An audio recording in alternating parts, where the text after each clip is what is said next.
Hello everyone, welcome to another story time, Critical Rocket. I haven't done one of these in a long while. This is another short story from the Battle Technology magazine issue 3. This story is called Decompression, Surprise on Ramsau's Moon.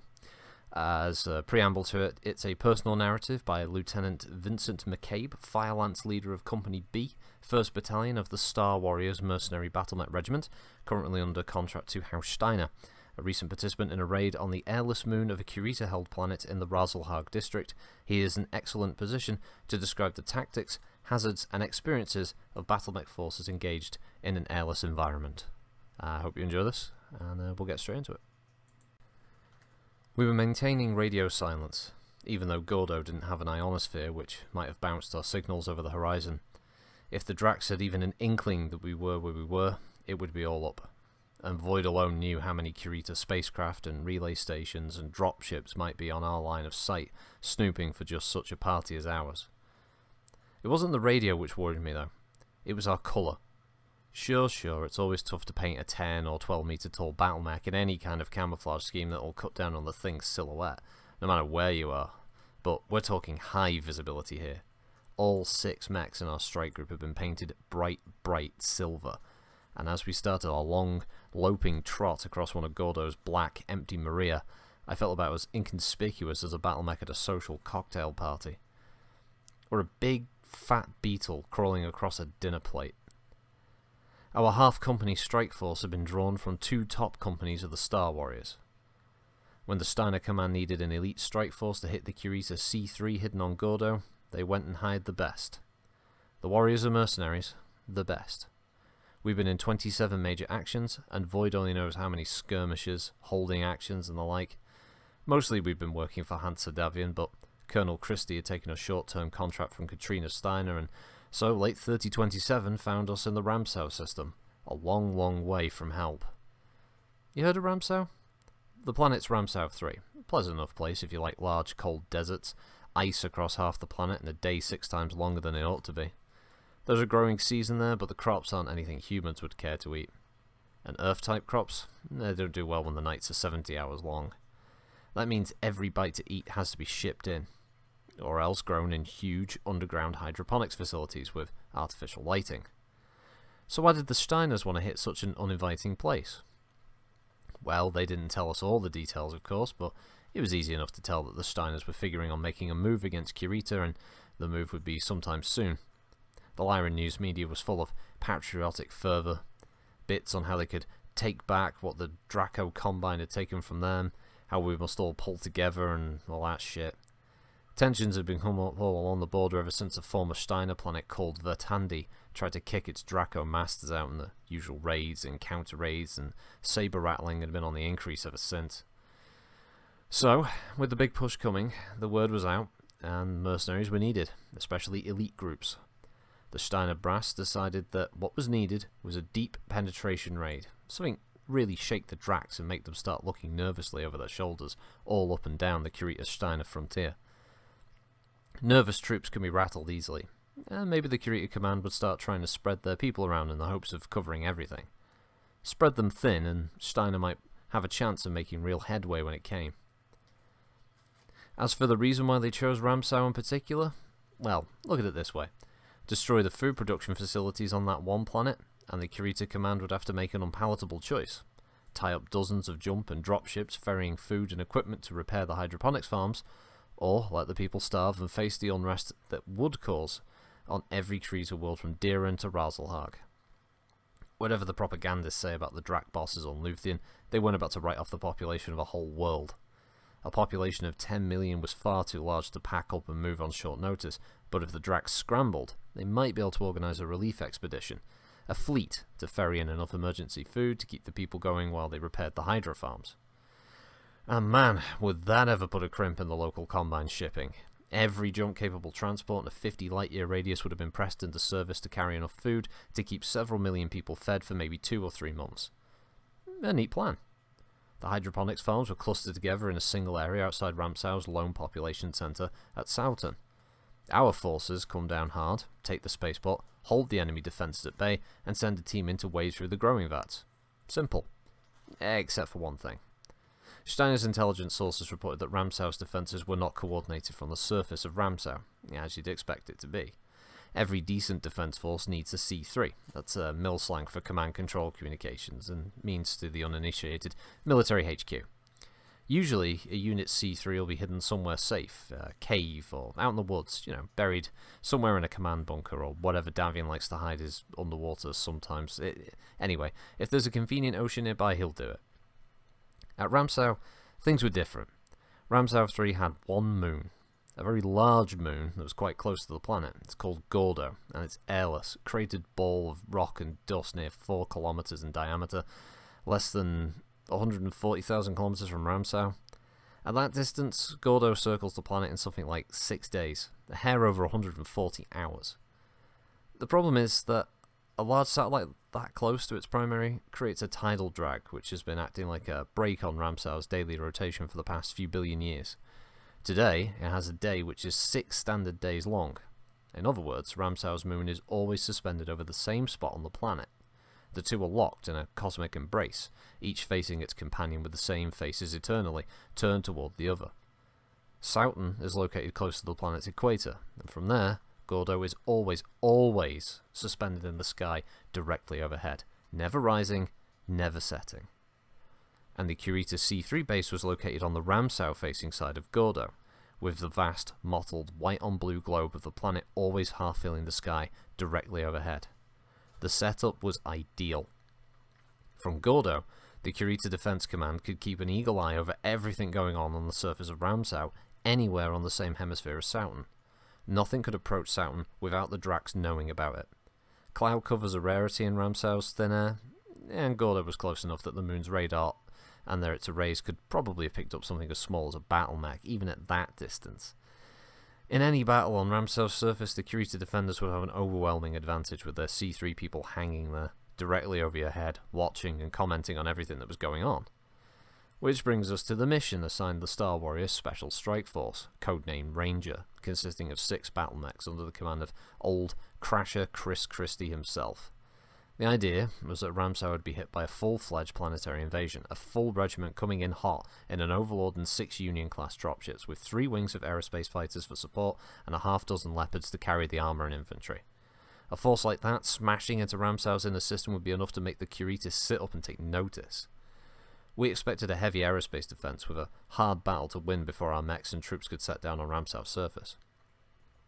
The Kurita High Command would be so tied up, in fact, we figured they'd never notice a small Leopard class making its way off to the side of the main battle. That Leopard would be us, reconfigured to carry 6 light mechs instead of its usual 4 mechs plus 2 fighters. Everything went by the numbers. 1, 2, 3. We broke out of the jump space at Ramsau Systems near Deer Point, realised we'd caught the Dracs napping.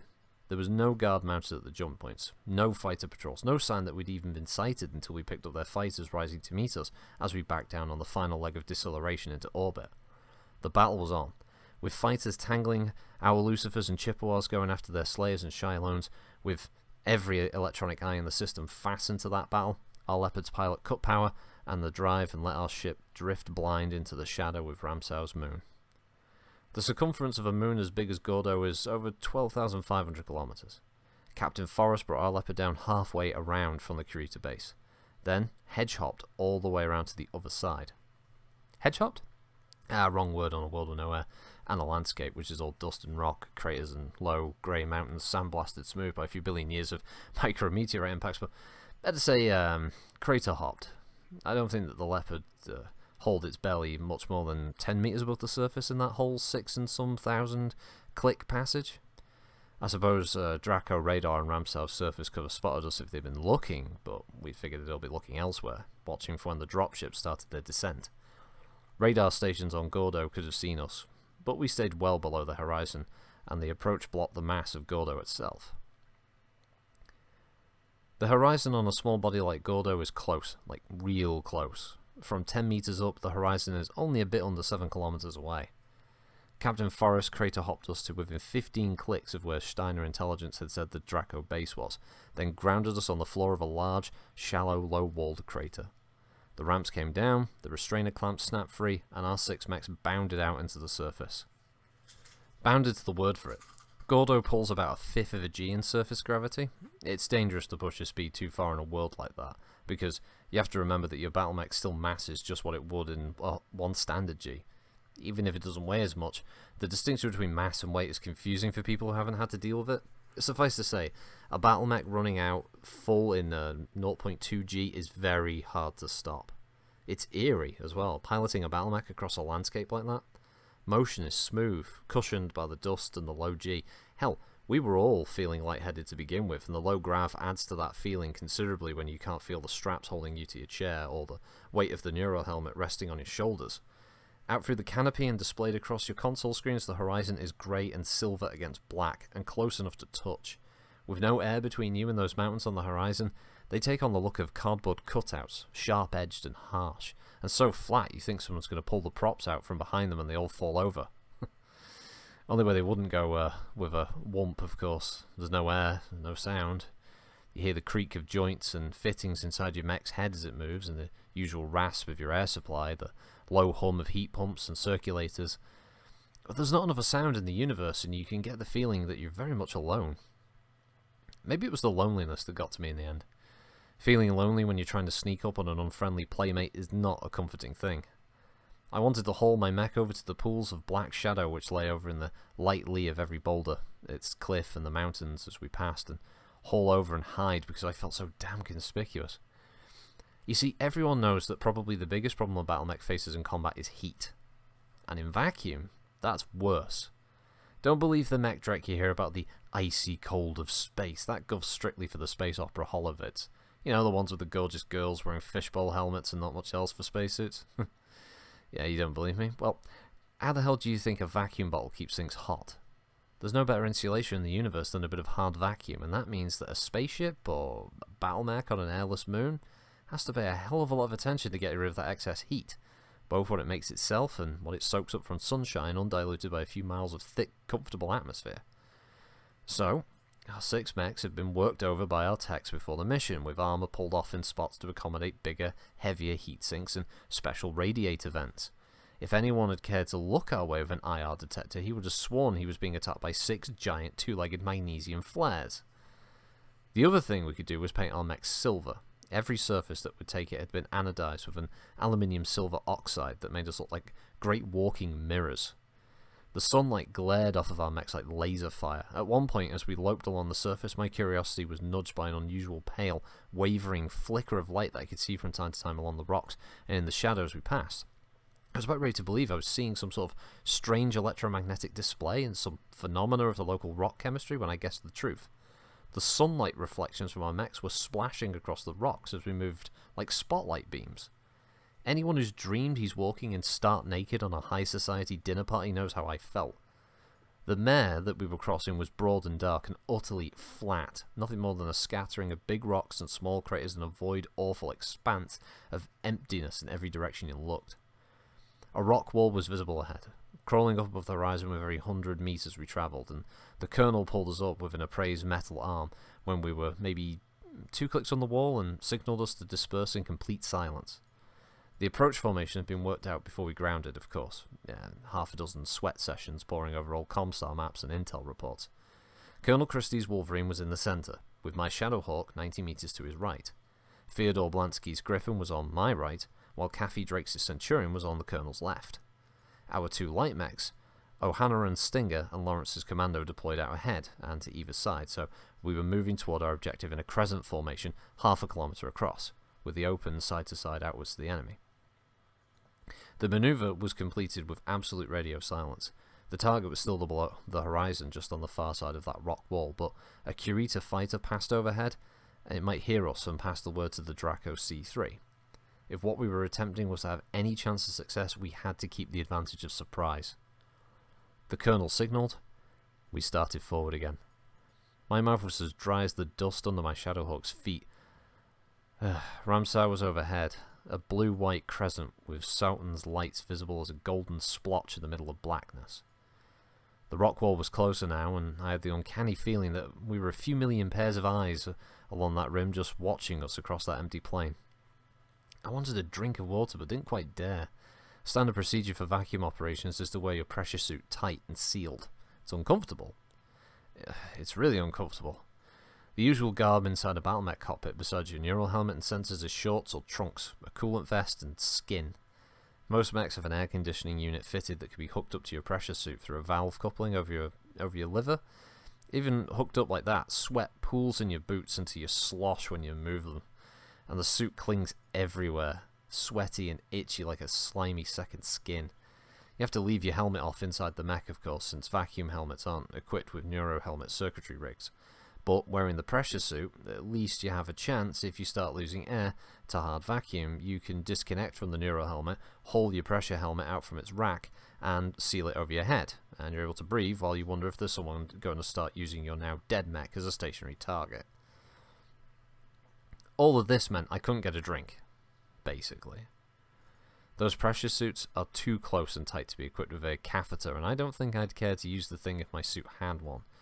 As much as I wanted a sip of water from the emergency tank behind my left shoulder, I refrained, figuring it'd be a good many hours yet before it would be convenient to unseal the suit for a purge of the old organic plumbing. I made do with a stick of chewing gum for my survival kit and sat there, hands on the control sticks, eyes fastened to that cliff, my jaws working that gum like the cycle extractor on a 120mm autocannon feed.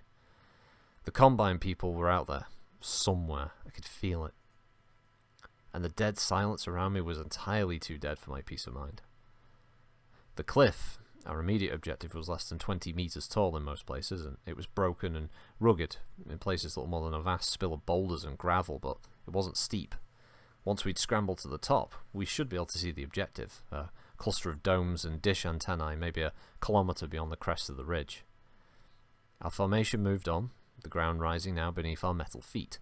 The thin, soft layer of dust which blankets most of the Maria gave way to gravel and loose rocks, which we had to watch out for our footing, but our pace wasn't slowed too much. We were perhaps 300 meters from the crest of the ridge. I almost didn't see it when it happened. A flare of light caught Melissa Lawrence's commando at the far right tip of our crescent, and it was only by chance that her machine was at the edge of my line of vision, about 180 meters, I'd say. The second flare of light came an instant later, bracketing Blansky's Griffin in a triple blast that seemed all the more startling for the fact that the explosions were silent. Ranger 1 to all Rangers, the Colonel, he was on the TACnet. Radio silence hardly mattered at this point. Plan Kilo, execute.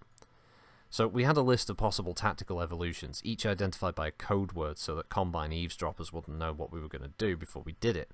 Kilo was simple. It was refuse the right advance. Blansky and Lawrence would hold their position while the rest of the line would swing forward and to the right like a huge gate. White light shattered a rock about 10 meters to my front. The explosion was dead silent, but I heard a rattling tick, tick, tick, tick, tick, you know, as fragments of rock danced off the canopy. There must have been another explosion, and some of it hits on our people because the TACnet was filled with babbling voices. O'Hanrahan was reporting fire from his front and a hit to his Stinger's left leg. Blansky was asking for help, heavy damage to his Griffin's right arm and torso. Colonel Christie was shouting for Drake to get a Centurion forward when the magnetic surge from a PPC blasted the TACnet with static. I couldn't even see where the fire was coming from. Then my cockpit blanked out in a glare of white fire. There was noise this time too, a gut-wrenching whoom kind of sound that hammered at my ears as something hard and heavy smashed the Shadowhawk square in the chest. I triggered my AC off my shoulders, spraying rounds blindly toward the ridge crest in front of me, and as my vision cleared in the afterdazzle of the bolt that had hit me, I could see geysering spouts of grey dust that erupted along the crest where the AC shells exploded. There, my fire had flushed something. A dragon, just by the squat, blunt-nosed shape of it. The Draco 60-tonner scuttled to my left and turned. I could see a ripple of fire across its snouts as it cut loose with LRMs. Then the geysers of smoke and dust were falling around me as I rolled the Shadowhawk right. A missile hit my left arm, high up on the shoulder, and an instant later 2 more hit home my mech's left torso. I triggered the AC again, tracking the dragon as it began, backing down below the ridge crest, and then brought up my right arm and flashed my medium laser in. The target was gone, but I caught a glimpse of tiny, glittering flecks of metal settling slowly against the black sky above the ridge.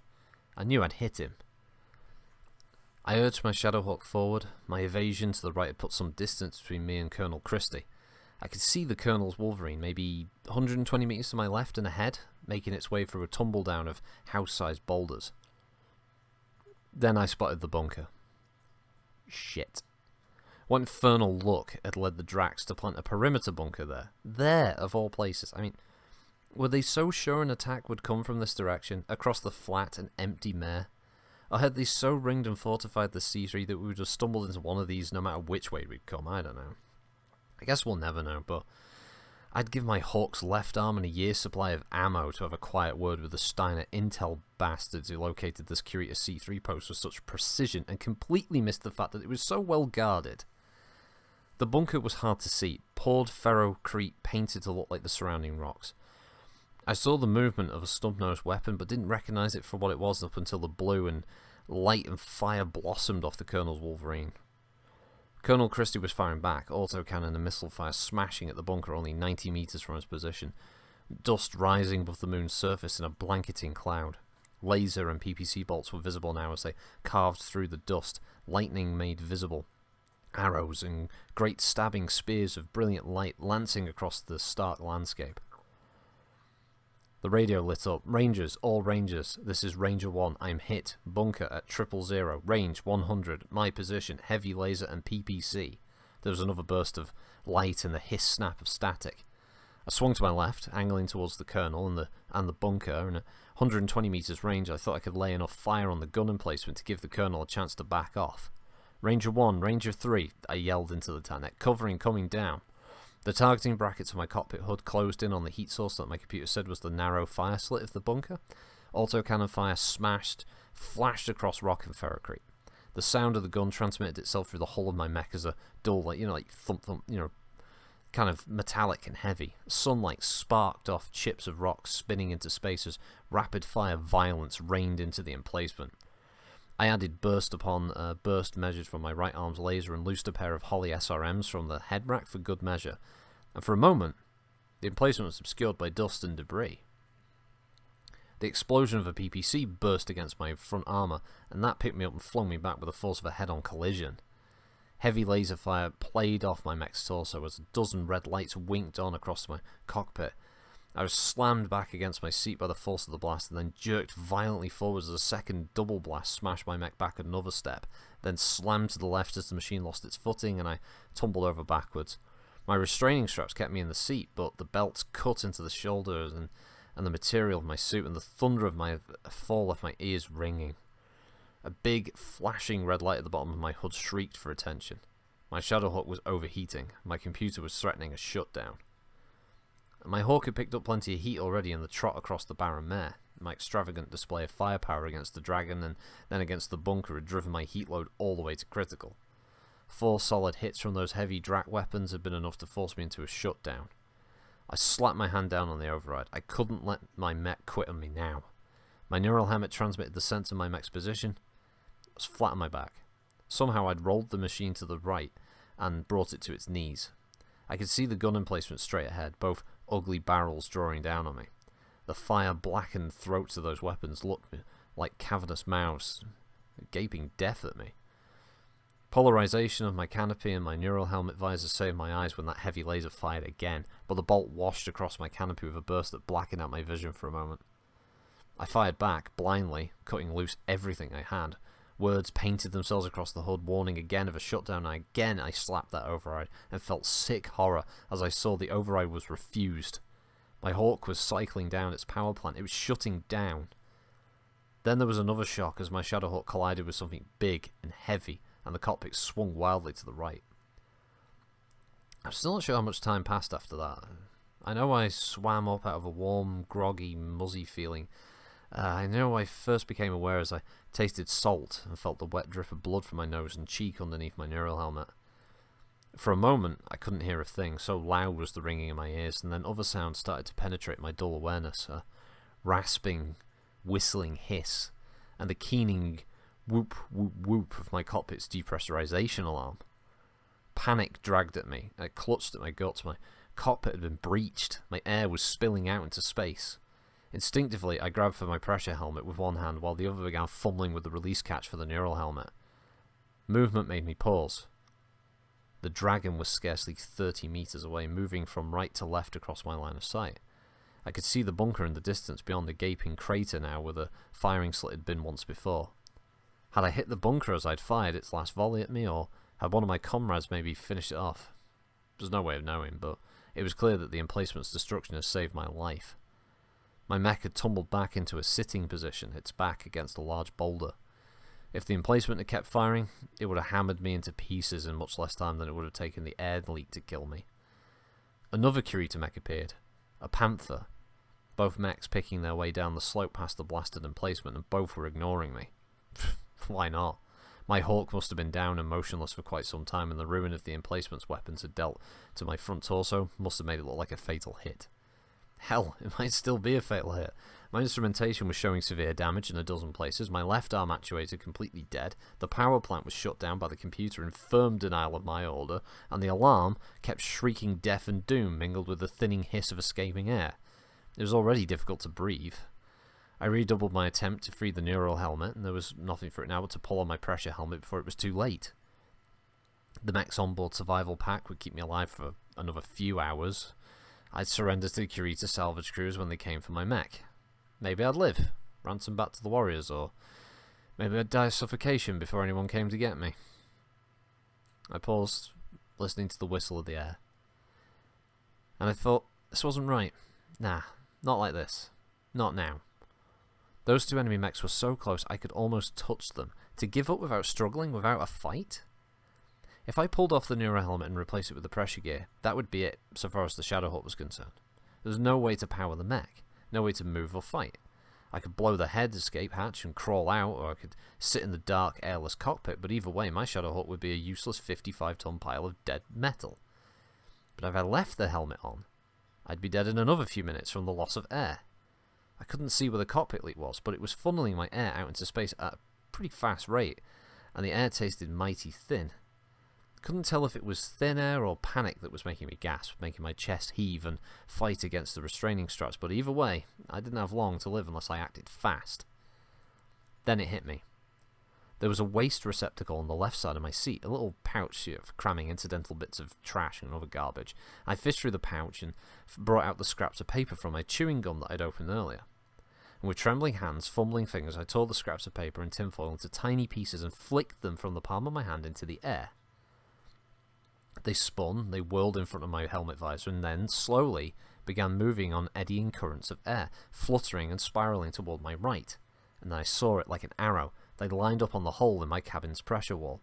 Smaller than my little finger and almost hidden by the twisted bundles of wiring and conduit piping which decorated the interior of the mech's head.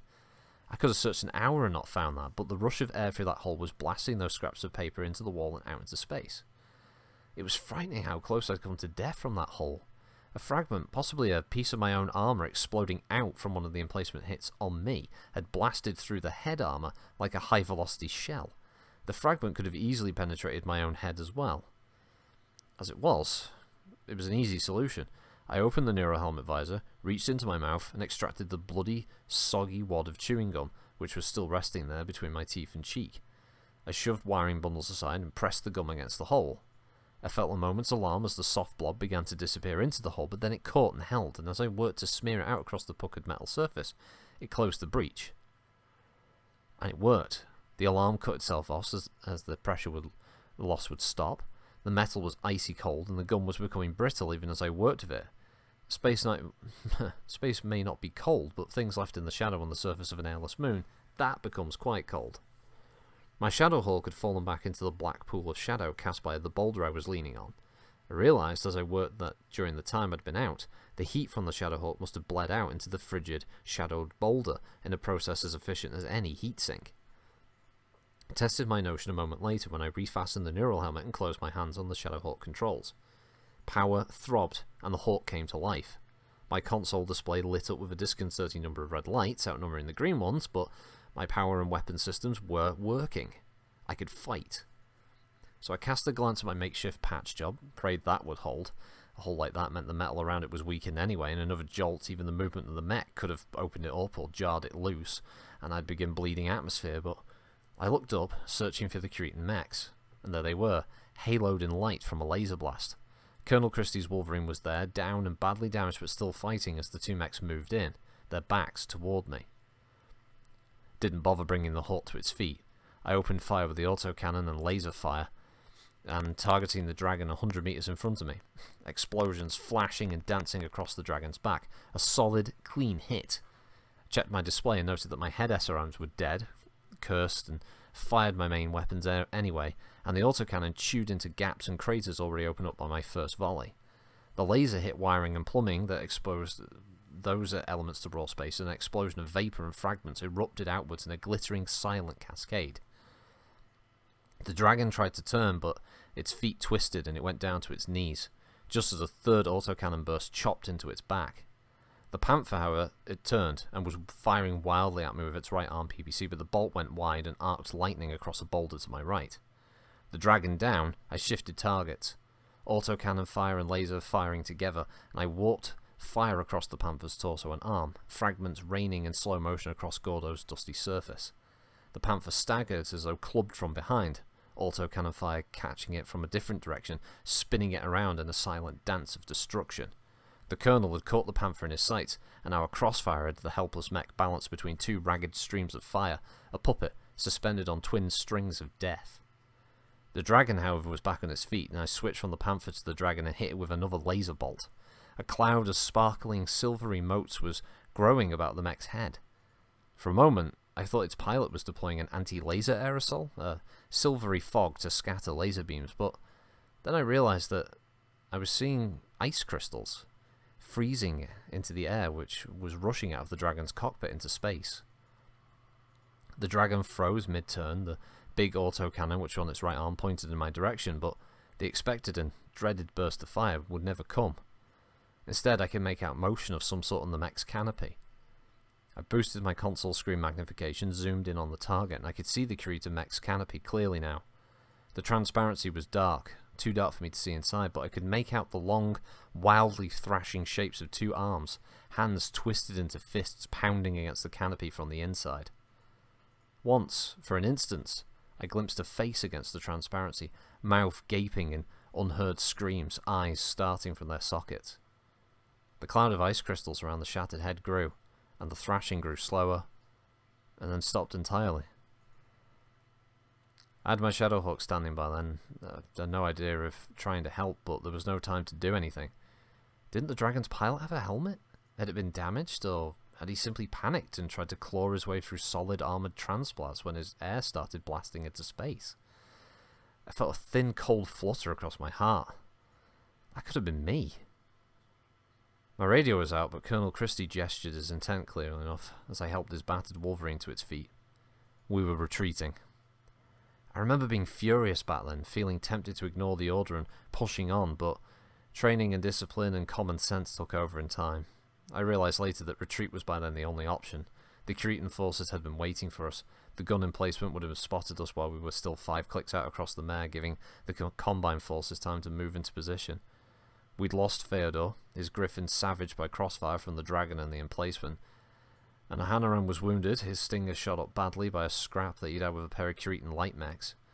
We had to leave Feodor in the wreckage of his griffin and double time back across the mare. We destroyed 2 enemy mechs and damaged 2 others, as well as knocked out the gun emplacement, but our surprise had been lost. How many mechs remained up there above that rock wall? How many more emplacements? Even if we'd managed to destroy every mech on Gordo already, how long would it have been before Cretan dropships summoned by the C3 the moment we'd been sighted showed up with a company or 2 of reinforcements, or a squadron of Slayers or Shilones? We'd spent that whole long run back across the mare with that horrible prickle between your shoulder blades that had you convinced a fighter's going to come winging down on your 6 any moment, laser and missile launchers blazing. Nah, the mission had been blown the instant that gun emplacement fired at us. We were lucky the 5 of us made it back to Captain Forrest Leopard, lucky we were able to lift without being attacked by Cretan fighters. And by the time we were in space again, we'd had word for a general retreat. The combined defences of a Ramsar were too strong. To press the attack down to the surface with space controlled by the enemy and watched by the Gordo C3, well, would have invited utter and complete disaster. I learned a thing or two though. I learned something about the thin edge of chance in battle, where Intel's failure in the location of one gun emplacement made the difference between victory and defeat. I learned something about my own mortality when I saw that dragon pilot die. While my better than 4 million Seabill Shadowhawk and my own life was saved by a wad of chewing gum. But maybe the lesson that drove itself home the hardest was a re-evaluation of us and of war. Man's constant warfare takes on cosmic proportions sometimes. This war's gone on year after year for centuries, showing no signs of ever ending. It's ravaged thousands of worlds, turned men into either animals or corpses by the billions. Void around us, it's brought us to the point where we can casually contemplate a raid designed to threaten 10 million people with starvation, and think of it as a stroke of strategic brilliance. And yet the universe remains the coldest, deadliest, most implacable enemy of all. I remember the sight of those thrashing arms against the cockpit transparency of that dying dragon still. Late nights when I awake from a nightmare streaming with sweat. What was it that changed me? A moment before I'd been trying to kill a nameless, faceless man or woman who'd been trying to kill me first. An instant later I was watching that person die, and dragging my mech to its feet to help.